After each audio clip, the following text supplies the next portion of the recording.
الجميع. يمكن مصر ترجع تاني زي ما كنا بنحبها زمان، ايد واحده.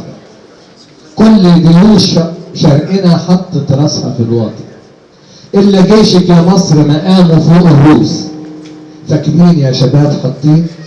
فاكرين قادش وعين جالوت وعبورنا في 73؟ فاكرين راس الصهاينه وهي في قلب الطين؟ ما هو جيشنا هو شعبنا، وعرقنا الحامي علامه اصلنا. رمسيس واحمس وخالد بن الوليد يبقى عمنا. واليوم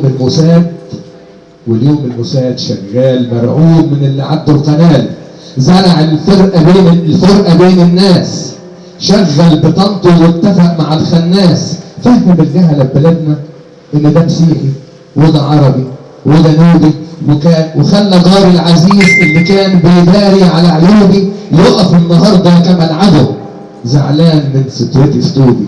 اخصى عليك يا زمن شددت فينا العدا. فينك يا مصري لو مصر هبت للندى؟ فين الاذان والله اكبر لو اليهود عند الحدود هيخبروا داخلين؟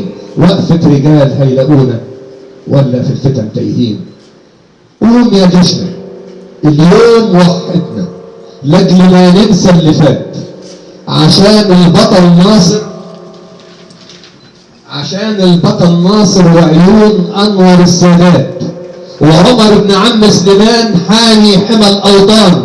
على قلب واحد هنمشي مهما وجعنا الزمان.